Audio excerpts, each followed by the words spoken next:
মুসুর ডালের বড়ার এই রেসিপিটা গরম ভাতে দারুণ খেতে লাগে। একবার খেলে বারবার খেতে ইচ্ছে করবে। শনিবার হলেই চিন্তা হয় যে কী রান্না করব। আজকে ভাবলাম মুসুর ডালের বড়ার তরকারি বানানো যাক।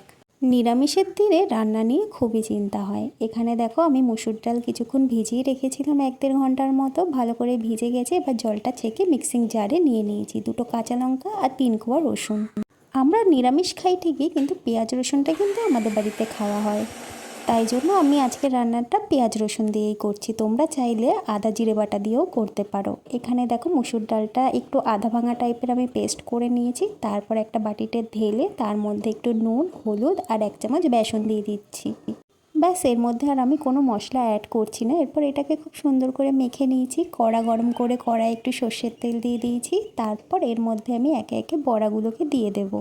আমি আমার এই পেজে সুন্দর সুন্দর রান্নার রেসিপি শেয়ার করি, এছাড়াও কিন্তু ডেলি ভ্লগও শেয়ার করি। তাই তোমাদের যদি ভালো লেগে থাকে প্লিজ পেজটাকে ফলো করে দিও আর ভিডিওটা একটা লাইক কমেন্ট করে দিও। তোমাদের একটা লাইক কমেন্ট আমাকে ভীষণভাবে মোটিভেট করে নেক্সট ভিডিওগুলো বানানোর জন্য।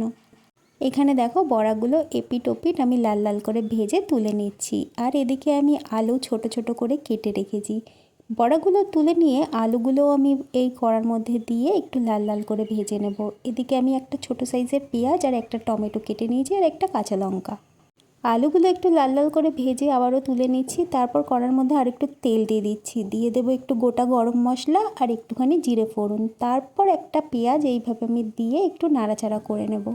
পেঁয়াজের মধ্যে একটু আদা রসুন বাটা দিয়ে দিচ্ছি। তারপর টমেটোটাও দিয়ে দেবো। টমেটোটা যখন একদম নরম হয়ে যাবে এর মধ্যে নুন, হলুদ, লঙ্কা গুঁড়ো আর জিরে গুঁড়ো দিয়ে দিচ্ছি। আবারও মশলাটা খুব ভালোভাবে কষাবো যতক্ষণ না কাঁচা গন্ধটা চলে যায়।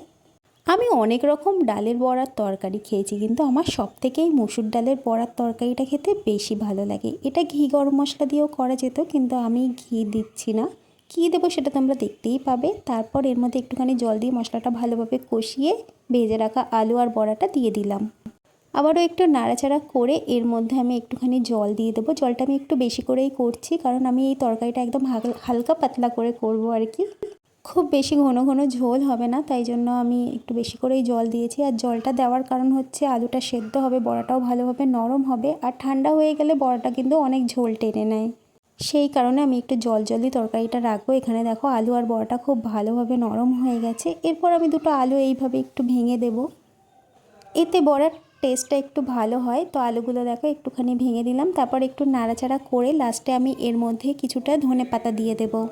তরকারিটা যেহেতু একদম হালকা পাতলাভাবে করেছি, তাই জন্য ধনেপাতাটা দিলে দারুণ খেতে লাগবে। তো রেডি আমাদের একদম ইয়াম্মি বড়ার তরকারি। অবশ্যই একবার বাড়িতে বানিয়ে ট্রাই করে দেখো, আর ভালো লাগলে প্লিজ লাইক কমেন্ট শেয়ার আর পেজটাকে ফলো করে দিও। চলো, আমার নেক্সট ভিডিওতে দেখা হচ্ছে।